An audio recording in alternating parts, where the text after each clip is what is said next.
Assalamualaikum warahmatullahi ta'ala wabarakatuh. Jumpa kembali dalam pembelajaran fisika kelas 11 MIPA dengan judul fluida statis.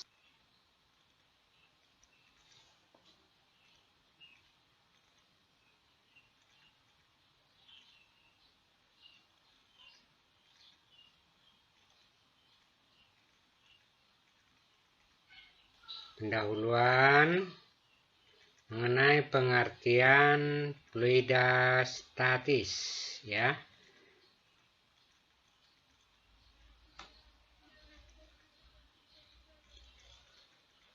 Pengertian fluida statis, sebelumnya kita harus mengetahui apa itu fluida.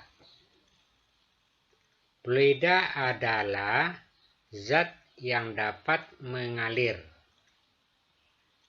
Kata fluida mencakup zat cair. Zat cair itu terdiri atas air dan gas, ya, karena kedua zat ini dapat mengalir. Sebaliknya, batu dan benda-benda keras atau seluruh zat padat tidak digolongkan ke dalam fluida karena tidak bisa mengalir. Nah, apa perbedaan antara zat cair dengan gas?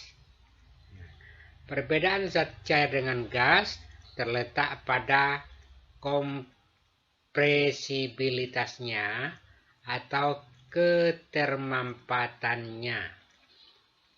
Gas mudah dimampatkan, sedangkan zat cair tidak mudah dimampatkan. Adapun pengertian daripada fluida statis adalah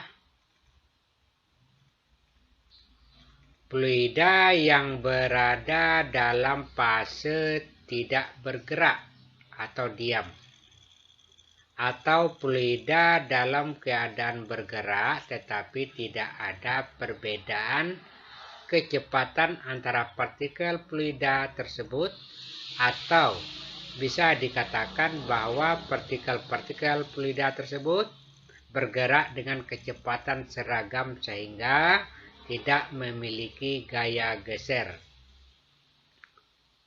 Contohnya,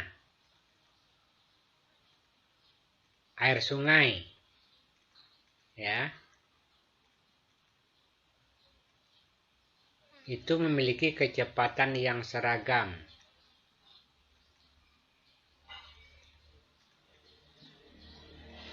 Diasumsikan tidak ada gaya geser di antara kedua antar sesama partikelnya, ya.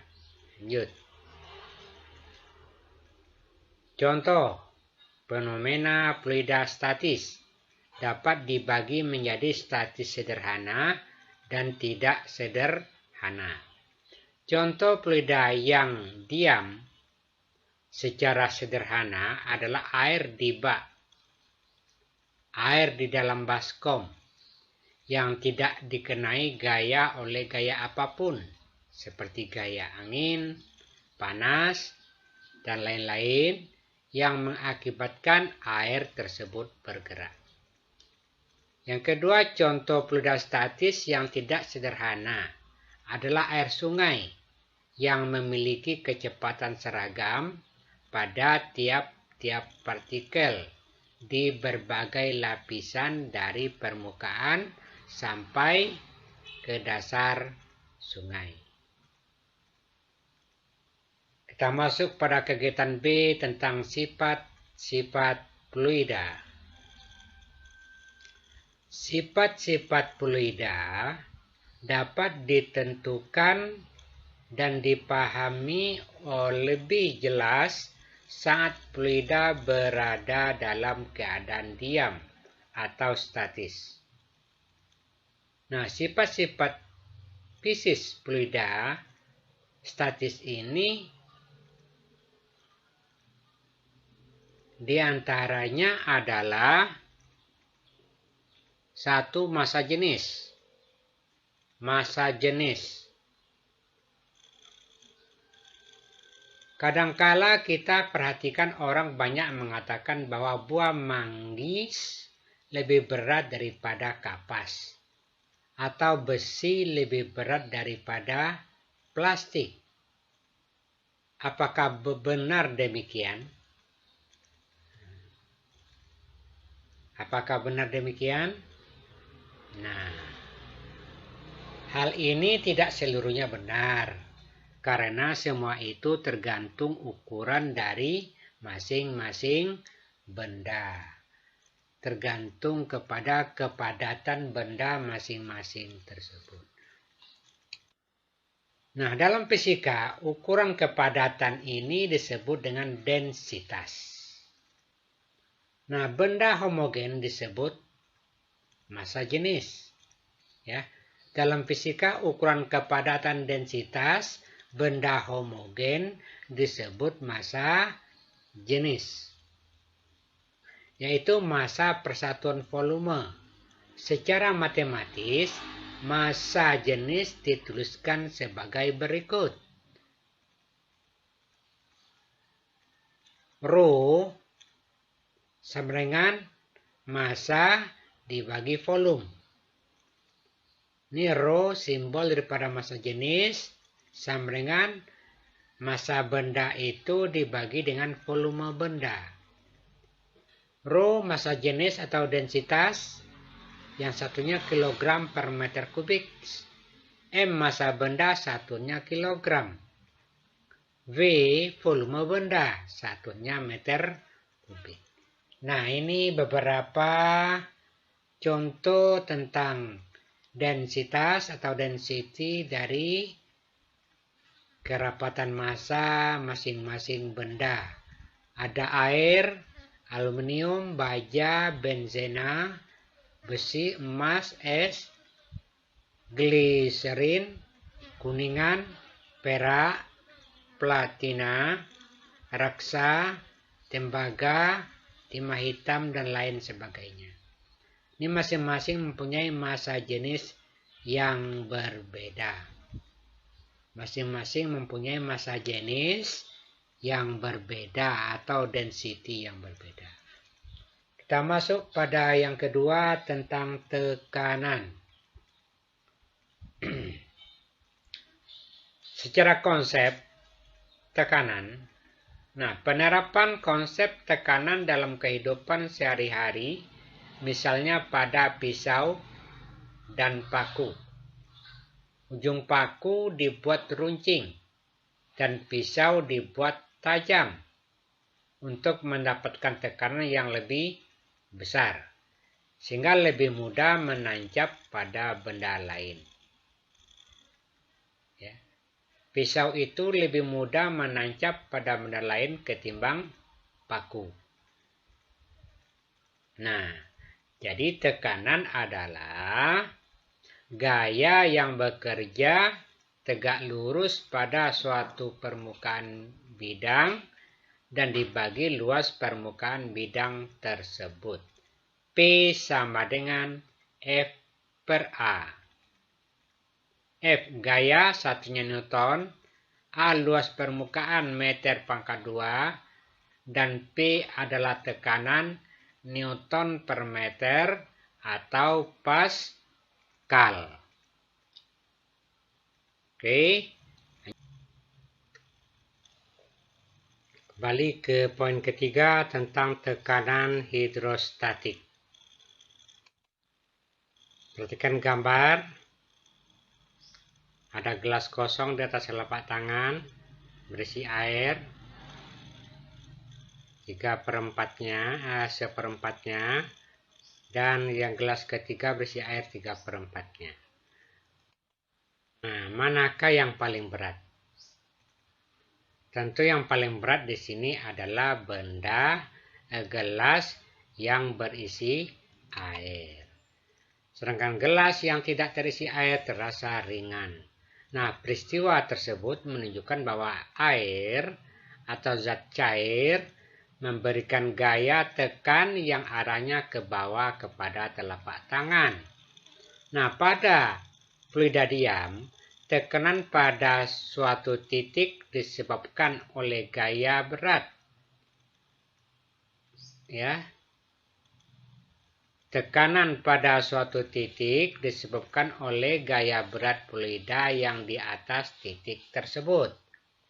Jadi tekanan yang disebabkan oleh fluida tak bergerak disebut dengan tekanan hidrostatik. Ya.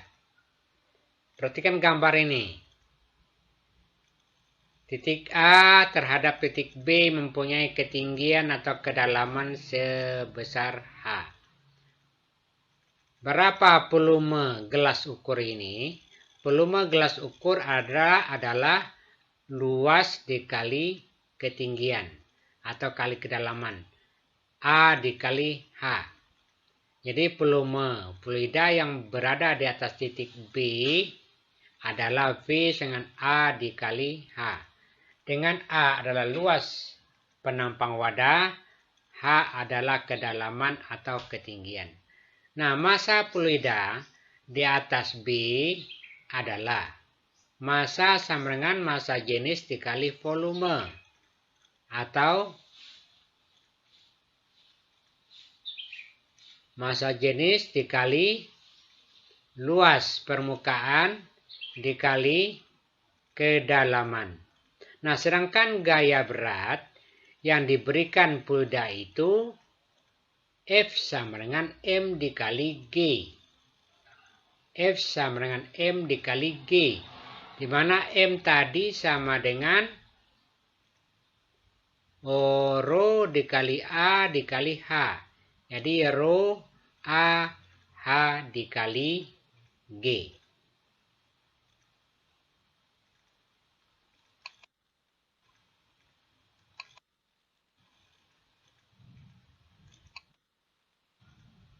Nih.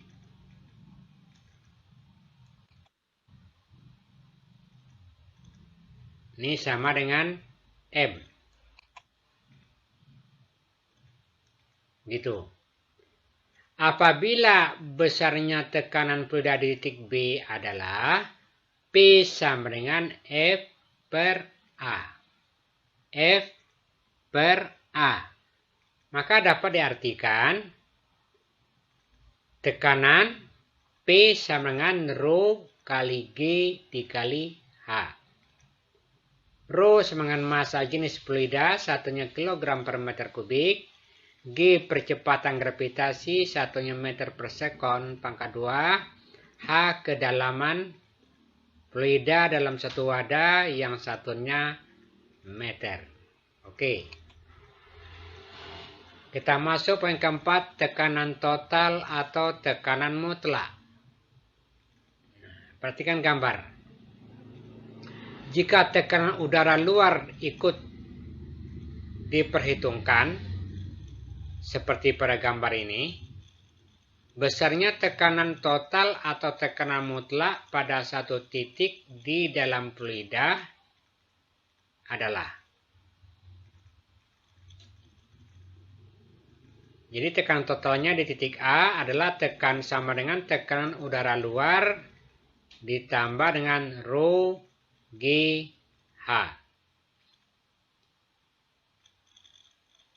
P0 PO tekanan udara luar itu 1,013 kali 10 pangkat 5 Newton per meter pangkat 2. Dan PA tekanan total di titik A atau tekanan mutlak.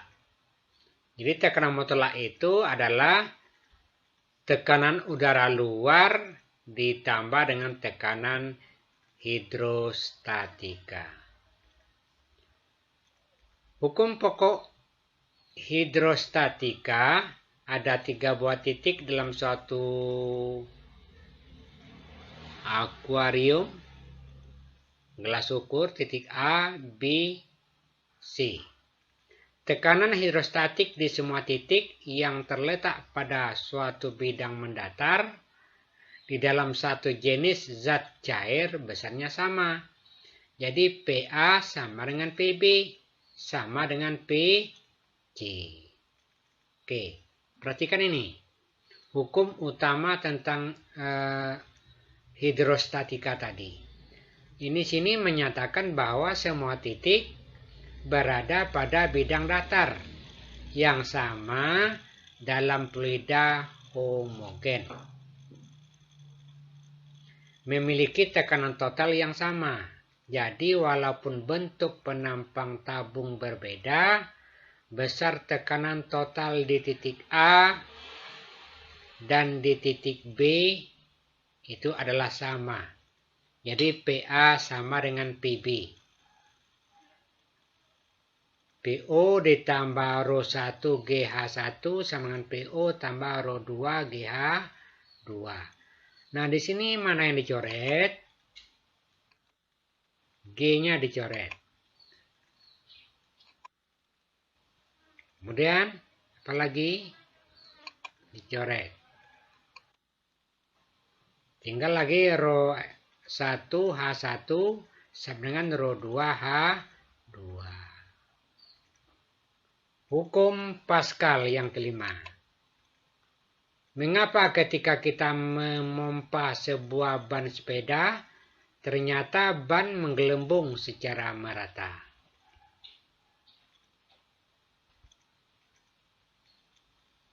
Terus, bagaimana seorang pekerja pada pencucian mobil dapat berdiri di bawah mobil sambil menyemprotkan air ke bagian bawah mobil yang beratnya 100 kali lebih besar dari berat badannya?